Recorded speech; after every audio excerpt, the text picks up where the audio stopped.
اللہم صلی علی محمد وعلی آل محمد کما صلیت علی ابراہیم وعلی آل ابراہیم انک حمید مجید۔ اللہم بارک علی محمد وعلی آل محمد کما بارکت علی ابراہیم وعلی آل ابراہیم انک حمید مجید۔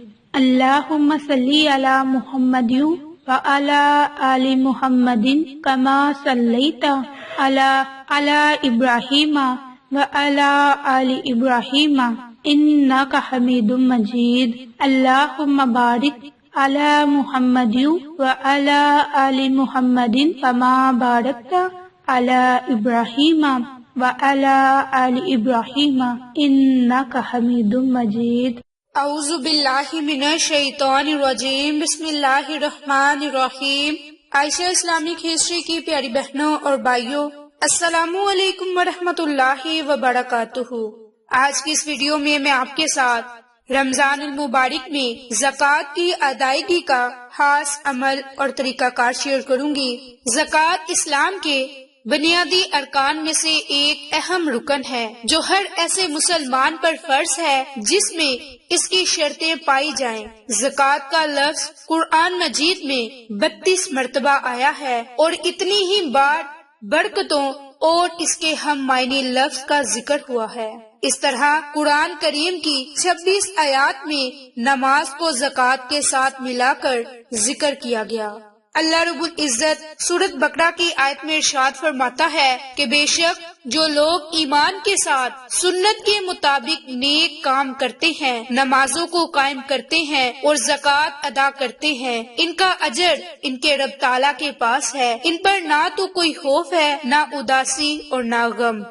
پکا اور سچا مالدار مسلمان اپنے مال اور اپنی دولت کو اس نگاہ سے دیکھتا ہے کہ یہ اس کے پاس اللہ کی امانت ہے اور اس کے لیے یہی مناسب ہے کہ وہ مال والے یعنی اللہ کی مرضی کے مطابق اسے خرچ کرے، اس کا پورا حق ادا کرے اور اسے صرف اور صرف اسی راہ میں استعمال کرے جس میں اللہ کی مرضی اور خوشنودی ہو، اور اس سے اللہ خوش ہوتا ہے۔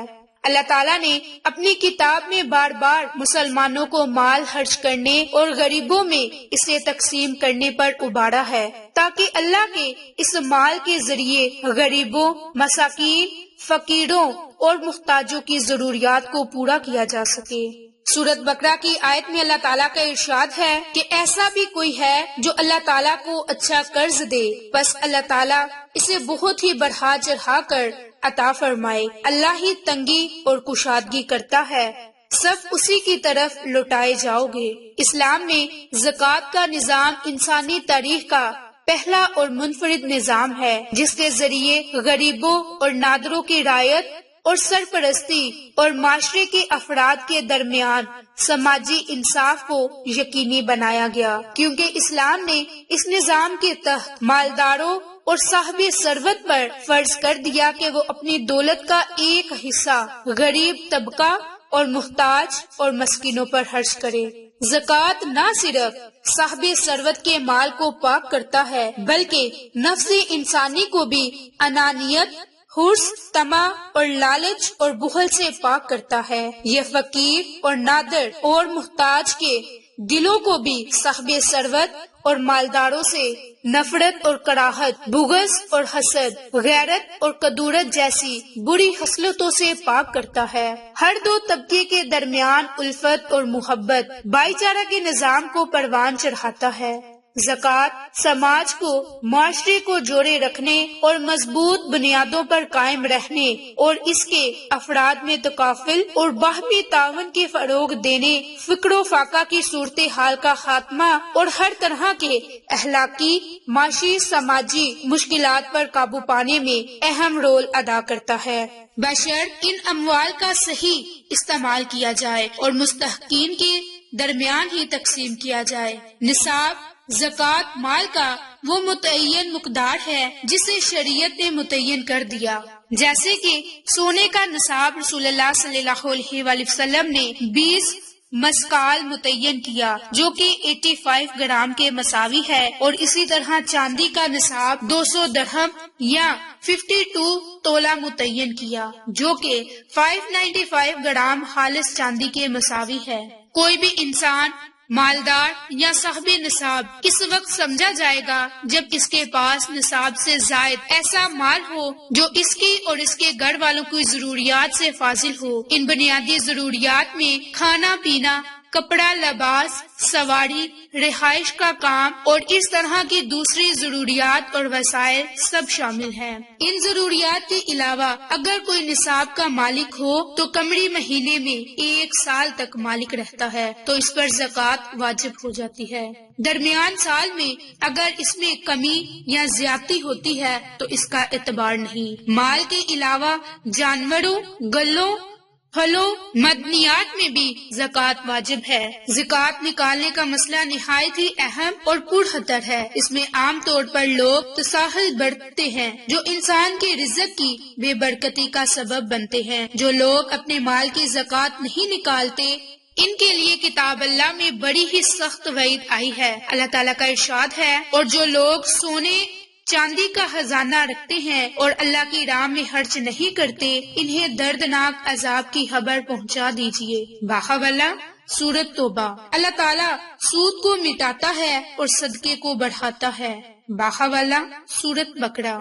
ایک اور روایت میں ہے کہ رسول اللہ صلی اللہ علیہ وآلہ وسلم نے ارشاد فرمایا کہ زکوٰۃ کا مال جب اصل سرمایہ میں شامل ہو جاتا ہے تو وہ مال انسان کے لیے تباہی، بربادی اور ہلاکت کا سبب بنتا ہے۔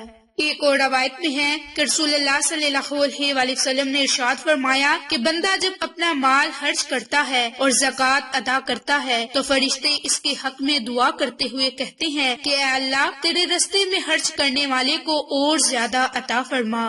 جو صدقہ ادا کرنے اور انفاق سے باز رہتا ہے تو فرشتے اس پر بد دعا کرتے ہیں اور کہتے ہیں کہ اے اللہ تو اس کے مال پر ہلاکت ڈال دے۔ تو زکوٰۃ کی ادائیگی کس قدر اہم اور اسلام کی نگاہ میں کس قدر پرخطر ہے اس کا اندازہ آپ ان احادیث سے لگا سکتے ہیں کہ رسول اللہ صلی اللہ علیہ وآلہ وسلم نے ارشاد فرمایا کہ جو بھی سونے چاندی کا مالک ہو اور وہ اس کا حق ادا نہ کرے تو قیامت کے دن اس سونے اور چاندی کو پلیٹ بنا دیا جائے گا اور اسے جہنم کی آگ میں اتنا تپایا جائے گا کہ جیسے وہ آگ کی پلیٹ ہو، اور اس شخص کے پہلو یعنی کہ پیشانی اور پشت کو داغا جائے گا، اور قیامت کے پورے دن جس کی مقدار اس دنیا کے 50,000 سال کے برابر ہوں گی، اور اسی طرح تپا تپا کر اسے دگا جاتا رہے گا یہاں تک کہ اس کے لیے جنت یا جہنم کا فیصلہ کر دیا جائے گا اور وہ جنت یا جہنم کی طرف چلا جائے گا۔